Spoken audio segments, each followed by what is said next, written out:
CJP rice ಮಾಡಿರೋ ಇಶ್ಯೂಗಳು ಅಂತ ಬಂದಾಗ ಇದರಲ್ಲಿ ಬಂದಿದ್ದ ವಿಚಾರ ಏನು ಅಂತ ಹೇಳಿದ್ರೆ ದೇಶ ವಿರೋಧಿ ಶಕ್ತಿಗಳು ಇದರಲ್ಲಿ ಜಾಯ್ನ್ ಆಗಿದ್ದಾರೆ. ಆಲ್ರೆಡಿ ಒಂದು ವಿಚಾರ ಆಚೆ ಬರೋಕ್ಕೆ ಶುರುವಾಗಿದೆ. 49% ಪಾಕಿಸ್ತಾನದವರಿದ್ದಾರೆ ಇದರಲ್ಲಿ. ವಿದೇಶ ಶಕ್ತಿಗಳು ಒಂದಷ್ಟು ಇಷ್ಟು ಪರ್ಸೆಂಟ್ ಅಂಥೇಳಿ ಇವರೇ ಬರೆದಿದ್ದು ಆಯಿತು, ಆ ಪೋಸ್ಟ್ ಹಾಕಿದ್ದು ಆಯಿತು, ಅದು ಫೇಕ್ ಅಂತ ಆಲ್ರೆಡಿ ಹೇಳ್ಕೊಂಡಿದ್ದು ಆಯಿತು. ಯಾರು ಎಲ್ಲಿ ಎಷ್ಟು ಜನ ಪರ್ಸೆಂಟೇಜ್ ಇದ್ದಾರೆ ಏನಿದ್ದಾರೆ ಅಂತ ಒಂದು ಪ್ರಶ್ನೆ. ಹಾಗೆ ನಾವು ಚೆಕ್ ಮಾಡಿದಾಗ ಪಾಕಿಸ್ತಾನದವ್ರು ಇದರಲ್ಲಿ ಇದ್ದಾರಾ ಅಂತ ಬಂದಾಗ ಎಸ್ ಇದ್ದಾರೆ. ನಾನು ಸಿಕ್ಕ ಮಾಹಿತಿ ಹೇಳ್ಬಿಡ್ತೀನಿ. The Pakistani accounts explicitly state in their social media bias copied but who CARES. motto is same. They use green and white branding and use the cockroach metaphor to mock their own mainstream parties like the PTI, PMLN and PPP. ಇಲ್ಲಿ ಏನಾಗ್ತಿದೆ ಅಂದರೆ ಈ ಪಾಕಿಸ್ತಾನದಲ್ಲೂ ಈ party ಬಂದಿದೆಯಂತೆ. ಇದರಿಂದ ಅವ್ರು inspire ಆಗಿರೋದು ನಿಜ. ಅವ್ರು ಏನು ಮಾಡ್ಕೊಂಡಿದ್ದಾರೆ ಅಂದರೆ ಈ cockroach Awami league, cockroach Awami ಇನ್ನೊಂದು ಪಾರ್ಟಿ, ಈ ರೀತಿಯಾಗಿ ಪಾಕಿಸ್ತಾನದಲ್ಲಿ ಪಾರ್ಟಿ ರೈಸ್ ಆಗಿದೆ. ಈಗ ಏನಾಗಿದೆ ಅಂದರೆ ನೋಡಿ, ಎಲ್ಲಿದೆ ನೋಡಿ, cockroach Awami party and the cockroach Awami league, CAP, CAL ಇದನ್ನ ಇನ್ಸ್ಪೈರ್ ಮಾಡ್ಕೊಂಡಿರೋದು ನಿಜ, ಅವರು ಸ್ಫೂರ್ತಿ ಪಡ್ಕೊಂಡಿರೋದು ನಿಜ. ಅಲ್ಲಿ ಪಾರ್ಟಿ ಆಗಿರೋದು ನಿಜ. ಅಂದರೆ ಅಲ್ಲೂ ಇನ್ಫ್ಲೇಷನ್ ಇದೆ, ಅಲ್ಲೂ ಅನ್ಎಂಪ್ಲಾಯ್ಮೆಂಟ್ ಇದೆ, ಅಲ್ಲೂ ಪೊಲಿಟಿಕಲ್ ಫ್ಯಾಟಿಗ್ ಇದೆ. ಸೊ ಇದ್ರ ಹಿಂದೆ ಅಲ್ಲಿನ ಯುವ ಜನತೆ ಕೂಡ ಪಾರ್ಟಿ ಮಾಡ್ಕೊಂಡ್ರು. ರಮಕ ನಂದು ವಿಚಾರ ದಯವಿಟ್ಟು ಅರ್ಥ ಮಾಡ್ಕೊಳ್ಳೋಣ. ಇದು ಆಕ್ರೋಶ ಇದೆಯಲ್ಲ, ಇದು ಭಾರತ, ಪಾಕಿಸ್ತಾನ, ನೇಪಾಳದ ಮಾತ್ರ ಅಲ್ಲ, ಇಡೀ ಪ್ರಪಂಚದಲ್ಲಿ ಎಲ್ಲಿ ಆಕ್ರೋಶ ಇದೆಯೋ ಅಲ್ಲೆಲ್ಲ ಆಗ್ತದೆ. ನೀವು ವಿದೇಶಗಳಲ್ಲಿ ನೋಡಿದ್ರೆ ಎಷ್ಟು ಗಲಾಟೆಗಳಾಗ್ತದೆ.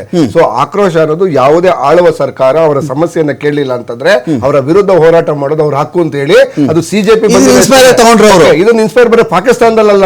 ಸೊ ಇದು ಶುರುವಾಗಿದೆ ನೇಪಾಳದಲ್ಲಿ, ಭಾರತಕ್ಕೆ ಕಾಲಿಟ್ಟಿದೆ ನೇಪಾಳದಿಂದ.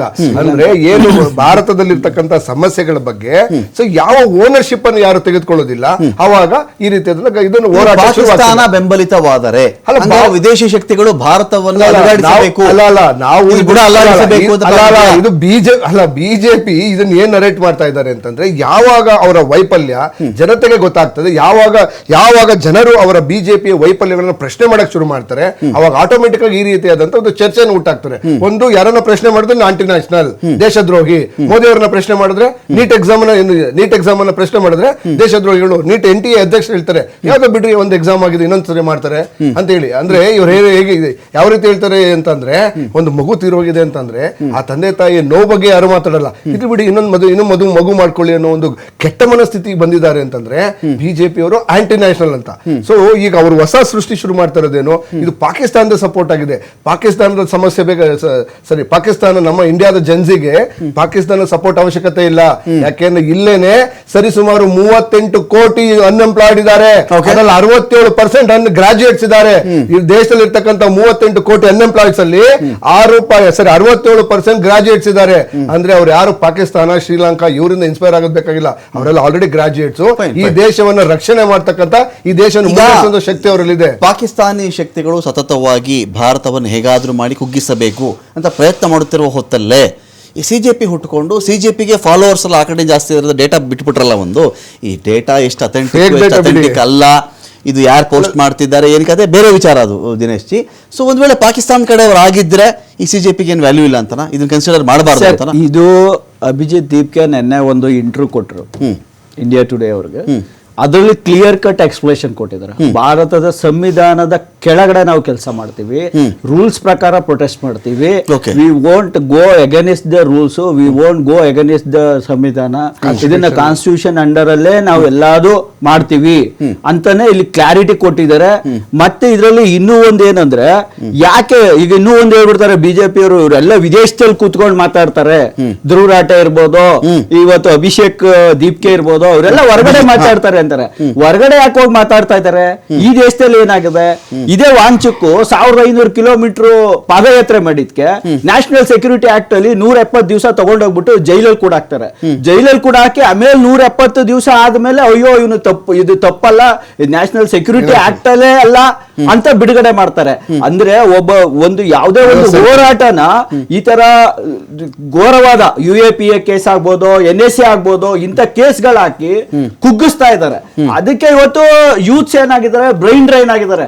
ಅಂದ್ರೆ ಈ ದೇಶದ ಮೇಲೆ ಅವ್ರಿಗೆ ಆಸಕ್ತಿ ಇದೆ, ದೇಶವನ್ನ ಇಂಪ್ಲಿಮೆಂಟ್ ಮಾಡಬೇಕು ಅಂತ ಇದೆ, ಆದ್ರೂ ಕೂಡ ಅವರು ವಿದೇಶಕ್ಕೆ ಹೋಗಿ ಅಲ್ಲಿಂದ ಅವರ ಆಕ್ರೋಶವನ್ನ ಹೊರಗಾಗ್ತಾ ಇದ್ದಾರೆ. ಇವತ್ತು ಇವ್ರೇನ್ ಹೇಳ್ತಾರೆ, ಇದ್ದವರಂತೆ ಇವರು ಅಭಿಜಿತ್ ದೀಪ್ಕೆ ನಿಮ್ ಪಾರ್ಟಿಲಿ ಇದ್ದವರಂತೆ ಎಕ್ಸ್. ಹೌದು, ಇವರು ಆಮ್ ಆದ್ಮಿ ಪಾರ್ಟಿಲಿ ಇದ್ದವರ 2020ರಿಂದ 23 ತನಕ ಸೋಷಿಯಲ್ ಮೀಡಿಯಾ ಇನ್ಚಾರ್ಜ್ ಆಗಿದ್ರು. ಆಮ್ ಆದ್ಮಿ ಬ್ರೈನ್ ಚೈಲ್ಡ್ ಇದು. ಹೌದು, ಟೆಸ್ಟ್ ಟ್ಯೂಬ್ ಬಿಬಿನಿ ಅಂತಾನೆ ಅನ್ಕೊಳ್ಳಿ. ಇನ್ನೊಂದೇನಂದ್ರೆ ಇವರೆಲ್ಲ ಯಾತಕ್ಕೆ ನೆನ್ನೆ ಇಂಟರ್ನಲ್ಲೂ ಹೇಳಿದ್ರು, ಆಮ್ ಆದ್ಮಿ ಪಾರ್ಟಿ ಮಾಡಿದಂತ ಶಿಕ್ಷಣ ಮನೆ ಬಿಟ್ಟು ಹೋದ್ ಮಗ ಅಂತ ಕರೀತೀರಾ? ದಾರಿ ತಪ್ಪಿದ ಮಗನೂ ಅಲ್ಲ, ಮನೆ ಬಿಟ್ಟದ್ ಹೋಗಲ್ಲ. ಇವರು ಫ್ರಸ್ಟ್ರೇಟ್ ಹೋಗಿದ್ದೆ. ಯಾಕಂದ್ರೆ ಯಾವಾಗ ದೆಹಲಿನಲ್ಲಿ ಮನೀಶ್ ಸಿಸೋಡಿಯಾ ಅಂತ ಅವ್ರನ್ನೆಲ್ಲ ಜೈಲಿಗೆ ಹಾಕಿದ್ರು, ಮತ್ತೆ ಸತ್ಯೇಂದ್ರ ಜೈನ್ ಅವ್ರನ್ನ 2.5 ವರ್ಷ ಜೈಲಲ್ಲಿ ಇಟ್ಬಿಟ್ಟು ಅವ್ರ ಮೇಲೆ ಯಾವುದೇ ಕೇಸ್ ಇಲ್ಲ ಅಂತ ಇದೇ ಕೋರ್ಟ್ ಹೇಳ್ತು. 2.5 ವರ್ಷ ಜೈಲಲ್ಲಿ ಹಾಕಿಟ್ರು, ಪಾರ್ಟಿನ ಡ್ಯಾಮೇಜ್ ಮಾಡಿದ್ರು. ಡ್ಯಾಮೇಜ್ ಮಾಡಿ ಆಮೇಲೆ ವ್ಯಕ್ತಿನ ಆಚೆ ರಿಲೀಸ್ ಮಾಡ್ತಾರೆ. ಅಲ್ಲಿಗೆ ಅವ್ರಿಗೆ ಅರ್ಥ ಆಯ್ತು, ಈ ಏನು ಸಿಬಿಐ, ಇಡಿ, ಐಟಿ ಇಂಥವೆಲ್ಲ ದುರ್ಬಳಕೆ ಮಾಡ್ಕೊಂಡು ಸಮಾಜದಲ್ಲಿ ಏನೇ ಒಂದು ಡೆವಲಪ್ಮೆಂಟ್ ಮಾಡಕ್ ಬಂದಂತ ವ್ಯಕ್ತಿಗಳನ್ನ ಡ್ಯಾಮೇಜ್ ಮಾಡ್ತಾರೆ. ಅದು ಗೊತ್ತಾಗಿ ಅವರು ಅಮೆರಿಕಕ್ಕೆ ಹೋದ್ರು. ಅಲ್ಲಿಂದ ಅವರು ಈ ಪ್ರೋಗ್ರಾಮ್ಗಳನ್ನ ಸೋಷಿಯಲ್ ಮೀಡಿಯಾ ಮುಖಾಂತರ ಯೂಸ್ ನ, ಎಸ್ಪೆಷಲಿ ಜೆನ್ಸಿಗಳನ್ನ, ಇವನ್ ನೀಟ್ ಎಕ್ಸಾಮ್ ಲೀಕ್ ಆದಾಗ್ಲೂ ಕೂಡ ಅದ್ರ ಬಗ್ಗೆ ಜೆನ್ಸಿಗಳನ್ನ ಟೆಂಪ್ಟ್ ಮಾಡಿದವ್ರೆ ಯಾರೋ ನಮ್ಮ ಅರವಿಂದ್ ಕೇಜ್ರಿವಾಲ್ ಅವರು.